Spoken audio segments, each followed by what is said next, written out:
Our next talk is by Naifeng on semantic lifting for scientific computing. Please. Thanks for the introduction. I'm Naifeng Zhang. I'm currently a fourth-year PhD student at Carnegie Mellon University, advised by Professor Franz Franchetti. And today I'm going to present our work on semantics lifting for scientific computing with a case study on FFT.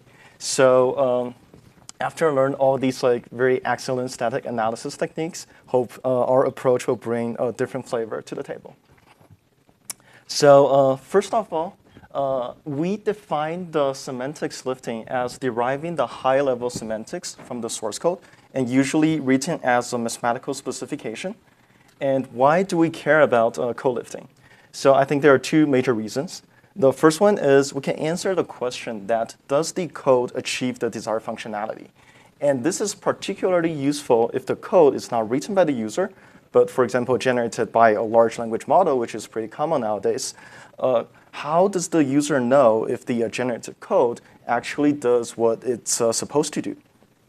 And the second reason is that code lifting gives us a portability where we can lift source code to a high-level specification. And then from that specification, we can go to other programming languages. So for example, if we lift a Python code, which is not very performance-oriented, to a high-level specification, and then use a code generator to generate a C or CUDA code that could possibly give you a performance gain.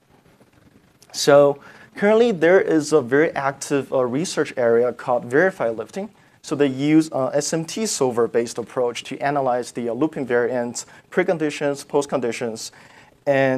But in the domain that we care about, which is scientific computing, using the verified lifting seems a little bit challenging. So this is because in all these scientific kernels, it involves real and complex numbers. It involves transcendental functions, such as sine and cosine. And usually, the kernel is implemented recursively. So to just give a very concrete example, if we ask GPT-4 to provide a C implementation of the fast Fourier transform, FFT, so if you're not very familiar with FFT, just remember it as a very core and fundamental scientific kernel. And I will give more context on this in a later slide. So this is the piece of C code that GPT gives us. Then our research question boils down to, for this very specific example, that is, does this piece of code implement the fast Fourier transform? And as you can see from the code, it involves complex numbers. It's implemented recursively, and it involves functions such as sine and cosine. So in our first try, we found that we can actually kind of solve this using symbolic execution. So for a fixed small input size. So for the input size, I meant the, can you see my mouse? I meant the int n here on the line 4, which defines the dimension of the FFT kernel. And because FFT is a linear transform, it can be represented as a transformation matrix where you act on the input vector, and then you get the output vector y. That's your output. And for example, if we set n to 4, a very specific size, we can actually use symbolic execution to act on this piece of code and give us this transformation matrix. And using this matrix, we can do equivalence checking with the knowledge base we have and say that, oh, indeed, this piece of code implements FFT, but just for n equals 4. We can do this for n equals 4, n equals 8, n equals 16. But then the runtime for symbolic execution just grows very rapidly. And as you can see from this piece of code, it kind of works for an arbitrarily large n. So what do we do from here? And this is what we propose. So this is a very, very preliminary work. And our experimental approach is stepwise semantics lifting. So we first make two assumptions to constrain the problem that we're trying to solve. The first assumption is that the source code implements a linear transform. And actually, this spans quite a wide range of all these scientific computing kernels. And the second assumption that we make is there exists an expected mathematical specification of the source code. So for example, if the user prompts a large language model, the user knows what he or she wants. And right now we have these two concepts. We have source code. We have a mathematical specification. It's kind of hard to compare them. So what we propose is we step by step lift it up to one intermediate representation and then to another intermediate representation to as far as possible. And hopefully we can arrive at another mathematical specification. And now it's much easier to compare two mathematical specifications. So let's take a look at this, this left part. So if we start with a very high-level mathematical specification, we lower it into one IR and to another IR and eventually to the source code. This is commonly known as the code generation. So this is why we try to investigate our proposed approach using a well-established code generator that is called Spiral. So what is Spiral? Spiral is this code generator that's specifically, so initially designed for linear transforms, but now we're expanding this to an increasing list of mathematical functions. So it has been developed for over 25 years. And in Spiral, we have three intermediate representations. So the first one is a formula-based IR. It's called a signal processing language, SPL. So SPL captures the mathematical semantics of the kernels. It also captures the functional data flow of the target algorithm. And the second IR is a loop-based IR. It's called Sigma SPL. This captures all the loop abstractions. And the final IR, it's I-code, which is an abstract internal code representation. So over the past 25 years, we start with a high-level mathematical specification in Spiral. And Spiral lowers it down to SPL, Sigma SPL, applying optimizations along the way, then to I-code. And from this I-code, we can then target different platforms, CPU, GPU, and even some specialized hardware. So what we are proposing here is to reverse this process that's been developed for 25 years to investigate if we can do semantics lifting. So today, I'm going to present a very specific case study on fast Fourier transform. So what is FFT? First, the DFT, the discrete Fourier transform, is a fundamental tool in science and engineering. And FFT is essentially a class of algorithms that reduces the time complexity of computing DFT from O(n) squared to O(n) log n. And for example, here I show a very well-known FFT algorithm called Cooley-Tukey FFT algorithm. And this is written in SPL, which is the intermediate representation that exists in Spiral. And it makes use of identity matrix, makes use of the Kronecker product. And this is the mathematical specification that we want to lift to. So of course, Spiral also has this knowledge base of many other FFT algorithms. So now, how do we do semantics lifting? So we start with this same piece of code I've shown before in C. And we first use a claim to dump the abstract syntax tree. And then we walk the abstract syntax tree to transform this C code into I code, which is the last layer of the intermediate representation in Spiral. So now we can put the source code into a domain that Spiral understands. And in this presentation, for the sake of time, I will specifically focus on the first for loop. And so as you can see, it's a line 17 to 22 here. So this is I code, the internal code abstraction in Spiral. And what we do now is we analyze the indexing pattern of all the variables, the input and output variables, and the loop bounds. And then we can derive this mathematical formula, and which is sigma SPL. So essentially, a E here is a sigma SPL object that stands for a basis vector. So it has a 1 in one of its position and all 0 otherwise. So in this example, the E here is a 1/2n vector with a 1 in the 4j plus I position. And what we're doing here is this is essentially the access pattern if you treat all the inputs as a vector of 2n. So by multiplying these together, you're accessing the 4j plus I position. And we also have another E to capture the writing pattern, like how we write to the output variables. And essentially, that's how we use the mathematics to capture the for loop here.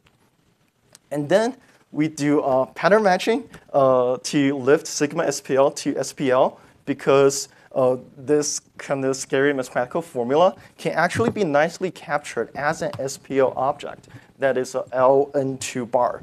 So LN2 bar is a straight 2 permutation for a vector of n complex numbers. And the bar here means the data type is complex. And essentially, we apply what we did in the last slide to all the section of the C code that we have. So we have the blue section, that's what we just shown in the last slide, which corresponds to the LN2 here. And then we have the other for loop, that's the green section, that's get lifted using the same strategy to the green part here. And then for the recursion in this piece of code, we capture this as we treat this entire code, because it's a linear transform, we can treat it as a matrix. So we let it to be an n by n matrix, that is the mn here. And then the recursion is captured as the mn over 2 matrix. So essentially, we apply what we had in the last slide to all the code sections in the source code, and we can derive at this mathematical formula. So now, what we go from there? We still don't know if mn is FFT or not. So remember, we talked about we can do symbolic execution on small sizes. So we can actually set n to 4 to 8 and perform symbolic execution to derive these two equations here. And these can serve as the base case. And because we already have another equation that defines mn based on mn over 2, we can perform induction. So by induction, we know the base case is DFT4, DFT8. That's defined on DFT2 and DFT4 respectively. We can then use this as the induction step to derive, oh, indeed, this piece of code implements DFTN. And now, since we have one mathematical specification, we can do equivalence checking with this vast knowledge space that Spiral has within its code generation system. And we found out, oh, this is indeed one special case of the Cooley-Tukey FFT algorithm. So, yay. And there is a lots of future work since this is currently a very early idea, and we're basically presenting a roadmap of how we plan to do the semantics lifting. So we acknowledge that the problem of deriving the formal semantics of any piece of numerical code in general majors will be unsolvable. But for the class of algorithms that the Spiral system understands pretty well, the problem now becomes more tractable. And this specific class of algorithm that Spiral understands is a well-defined part of a floating point computational science and engineering algorithm. So it works very well for our domain, that is scientific computing. So what we're doing right now is we're trying to evaluate the proposed approach on a wider range of algorithms. We already tested on different pieces of the FFT code, and we're also trying to work on matrix vector multiplication, matrix multiplication, convolutions, etc. And currently, as you can see, our approach is mostly about how to use linear algebra manipulation to lift the code semantics.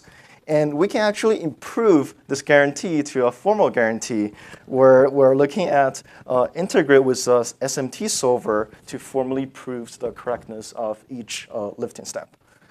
So thank you very much. You can learn more about Spiral at spiral.net, and I'd be happy to take questions.